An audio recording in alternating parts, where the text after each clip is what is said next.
Full Tōkon comes out in like, what, a week or two's time? My hype for it was at an all-time low, but the beta was last weekend, so who knows, maybe it had what it takes to change my opinions and get me pretty excited for it. Let's find out, shall we?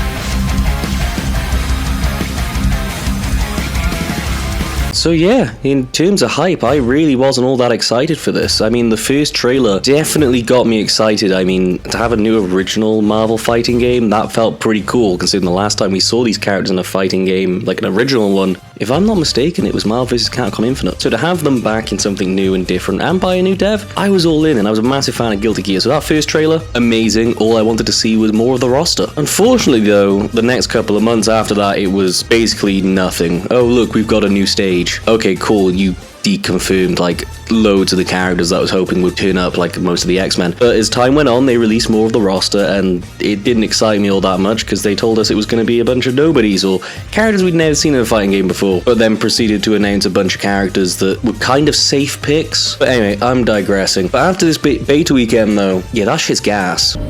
How about that?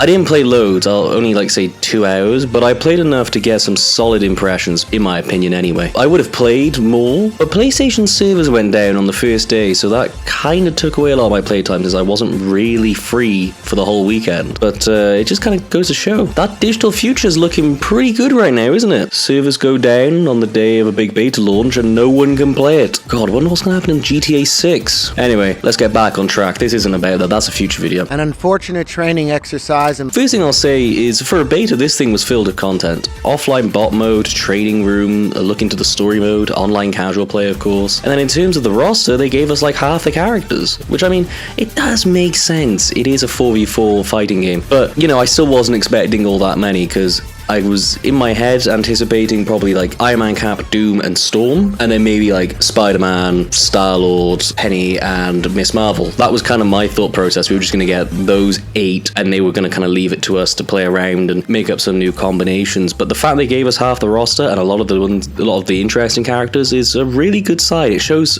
a lot of confidence. But the first thing I had to overcome personally was the idea that it was just Guilty Gear Strive, but Marvel. Because man, I got whooped hard online. This is unlike any Axis fighter I've played in the best way possible. I still need to find my team, but let me tell you, Cap was a damn good time. I mean, it was so satisfying to throw the shield as someone was jumping and catch them with it. I mean, it's the most basic thing around, like anyone could probably do it, but it was satisfying for me, and yeah, it was just a lot of fun, surprisingly, because I really didn't think I was going to play much Captain America. Now, I did mention earlier that the roster didn't excite me at first. You know, the first couple of reveals seemed a bit safe. But now that we've got the whole thing, and we know the first DLC character is, of course, being Phoenix Cyclops, which is pretty cool. I'm actually really happy with the roster. It is very interesting. At first, it did seem to be playing it safe with characters like Magic, and I know that she was popular before, or at least in the comic scape she was popular, but let's not pretend like Marvel Rivals didn't just push her into the stratosphere, because I think the only other appearance she had outside of the comics, maybe like 1 or 2 TV shows,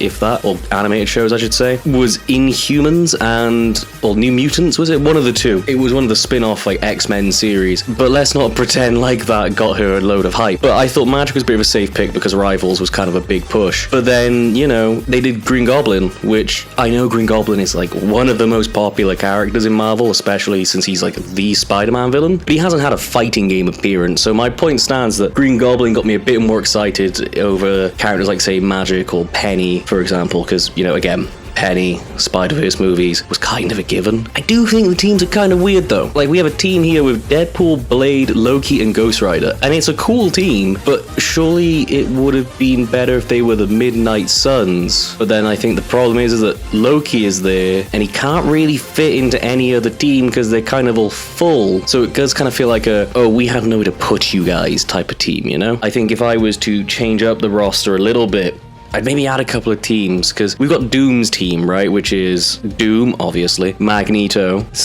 Carnage, and Green Goblin. Great team. However, maybe I would have done the Brotherhood of Mutants and had Magneto, Mystique, Toad, and Juggernaut. You know, I know they're not the most out there picks for Marvel characters, but I think it would have been a cool team, because then with Doom, you could have included Loki in that team, or it would have been cool to have, like, say, Doc Ock, Carnage, Green Goblin, and maybe Mysterio all thrown into a team, because obviously we can't do the Sinister Six because his teams of 4, but you could come up with a cool name for them. Again, the issue is though that who do you add to Doom's team? He's kind of a one-man team in that regard, and that's probably the reason why we didn't have more Guardians characters, because again, they're a team of 5 and you can have 4 unless you're going to combine, say, Rocket and Groot. It just doesn't seem feasible. But regardless, I think the roster is really good. I think the teams are really interesting. Some of them do feel like a bit, we'll throw you in there because you just so happen to work with it. But regardless, it's pretty cool. The fact the Fantastic Four aren't there is a bit of a crime, considering, they're a team of 4.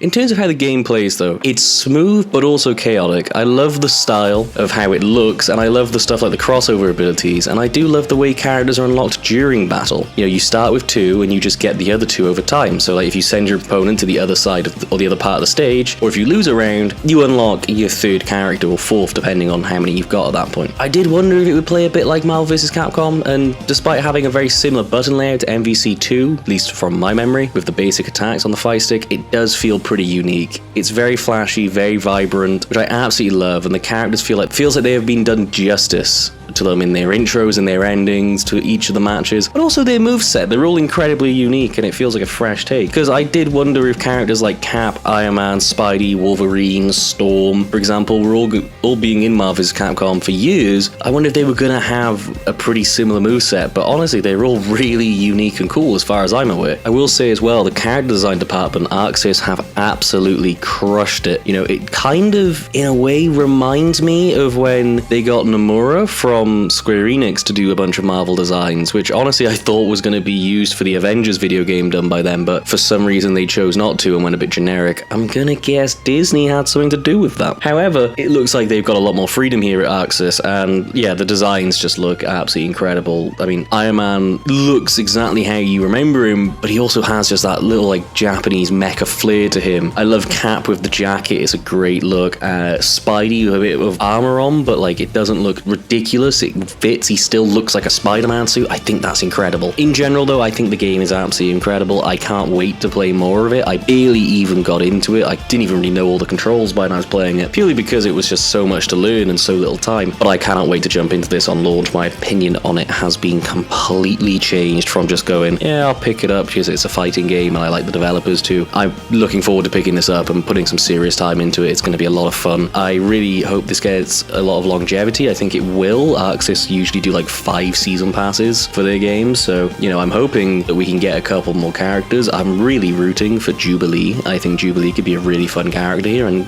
she's not really had a fighting game appearance outside of an assist in MVC1. So I think if I had to pick a dream couple of characters, as I said, it definitely Jubilee. I think Rogue could be a lot of fun. Again, I know she was in MVC, but Rogue's one of my favorite characters. I'd love to have her in the game. I think Thor not being in the game is pretty crazy, so I think Thor could have a pretty cool moveset. I'd love Miles as well. To have Miles Morales in the game, that'd be quite cool, because yeah, I know he's just another Spider-Man, but I feel like he could do some really fun stuff with his invisibility. Make it that he can dodge moves, dodge attacks of it, like they just phase through him. I know that's not how it works, but it's a game. Come on, let's have some fun. Or maybe, he can use his venom powers, like his electric attacks, sort of like Storm in some ways, but with like a unique twist on it. Maybe he could charge up his webs and use them as projectiles. I think that could be a lot of fun. So I think there's good potential there, and it'd be cool to have a different design to Peter's Spider-Man's outfit as well in the game. In terms of my last pick, I'm picking Professor X for my last DLC character. I don't even know if I've gone over the limit. I just think Professor X would be cool, and before someone says it can't be done, it can. I've seen it.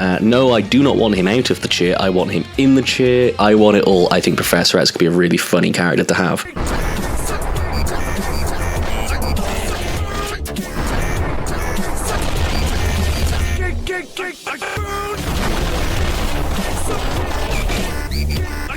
But those are my overall thoughts on the game. Like I said, it's completely won me over. It's a lot of fun and very vibrant. As a quick side note from me though, I know videos have been a bit sporadic recently. I know I haven't been keeping to my basically my 2 a month or 1 every 2 week schedule. Truthfully, it's been a very busy couple of weeks, and I've had to kind of rework my schedule to make it work. But I think I found a new schedule now that works, that actually manages to get more videos out if done correctly. So stay tuned for that, because I'm going to be trying to pump out a lot more videos. And if you want to support support the channel, then please give this video a like, subscribe if you really want to. It's very much appreciated. I want to help try and make it grow. And if you want a bit more content, then please go back and look at the previous videos. I'm quite proud of a lot of the most recent ones. So yeah, I'll catch you guys when the game comes out. Sir, I'm going to have to ask you to exit the donut.